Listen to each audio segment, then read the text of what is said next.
ধন্যবাদ আপনাকে। আপনি যেমনটি এই প্রতিবেদনে দেখেছেন যে ফরিদপুরের এই পদ্মার পানি বৃদ্ধির সঙ্গে সঙ্গে কিন্তু তীব্র আকার ধারণ করেছে।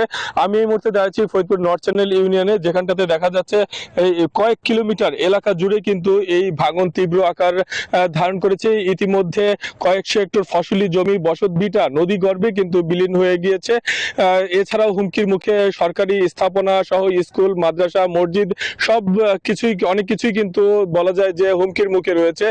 তবে গতকাল থেকে আমরা দেখেছি যে পানি উন্নয়ন বোর্ডের পক্ষ থেকে কি একটি জায়গায় জিও ব্যাগ ডাম্পিং শুরু করেছে। তবে সেই ডাম্পিং শুরুর পরে আরো বেশ কয়েকটি স্থানে নতুন করে ভাঙন শুরু হয়েছে। আমি যেই জায়গাটিতে দাঁড়িয়ে আছি সেই জায়গায় হঠাৎ করে গতকাল থেকেই কিন্তু ভাঙন শুরু হয়েছে। বলা যায় যে একদিনের ব্যবধানে প্রায় 20 থেকে 25 মিটার এই নদীগর্ভে বিলীন হয়ে গিয়েছে। আপনারা ক্যামেরার মাধ্যমে দেখতে পাচ্ছেন যে এখানে ফসলি জমি রয়েছে, ফরিদপুরের অন্যতম অর্থকারী ফসল পাট, সেগুলো কিন্তু লাগানো হয়েছে। সেই ফসলগুলো কিন্তু নদীগর্ভে বিলীন হয়ে যাচ্ছে। তবে তারা এখানে স্থানীয় যারা রয়েছে বাসিন্দা, তারা বলছিলেন যে অতি দ্রুত এই জায়গাগুলোতে যদি নতুন করে আবার ডাম্পিং শুরু না করা হয়, জিও ব্যাগ ফেলা না হয় এবং স্থায়ী বাঁধ না নির্মাণ করা হয়, সেই ক্ষেত্রে কিন্তু মানচিত্র থেকে বেশ কয়েকটি ইউনিয়ন হারিয়ে যাবে। তো এই ছিল আমার কাছে নদী ভাঙনের সর্বশেষ সংবাদ। একই খবর জানতে আমরা চলে যাব গঙ্গাচরে। সেখানে রয়েছে আমাদের সহকর্মী সুজন। সুজন, জানাবেন সেখানকার নদী ভাঙনের সর্বশেষ কি পরিস্থিতি আপনার কাছে আছে?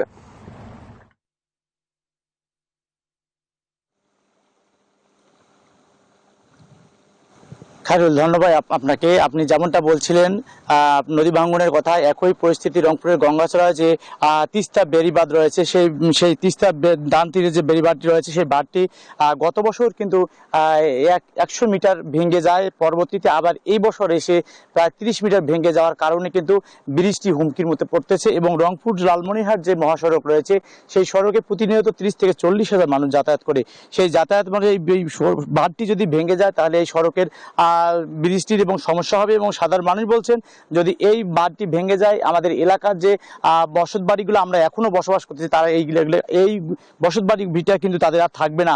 আরেকটা বিষয় বলে রাখি, আপনাকে জানিয়ে রাখি যে গতকাল কিন্তু রাতে ভোর 6টায় পানি উন্নয়ন বোর্ড থেকে তথ্য মতে আমরা জানতে পারছি যে এখন পানি বিপদসীমার 15 সেন্টিমিটার নিচ দিয়ে প্রবাহিত হচ্ছে।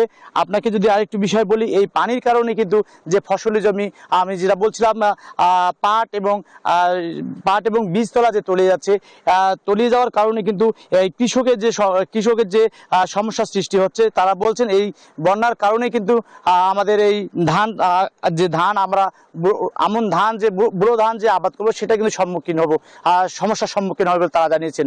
এই ছিল রংপুরের গঙ্গাচর থেকে সর্বশেষ তথ্য। স্টুডিওতে অঙ্কুর। সুজন এবং সোহাগ, আপনাদেরকে ধন্যবাদ। প্রতি সপ্তাহে সর্বোচ্চ বার বিকাশ পেমেন্টে 50 জন হবেন পেমেন্ট চ্যাম্পিয়ন। জিতে নিন টিভি সহ আকর্ষণীয় সব প্রাইজ।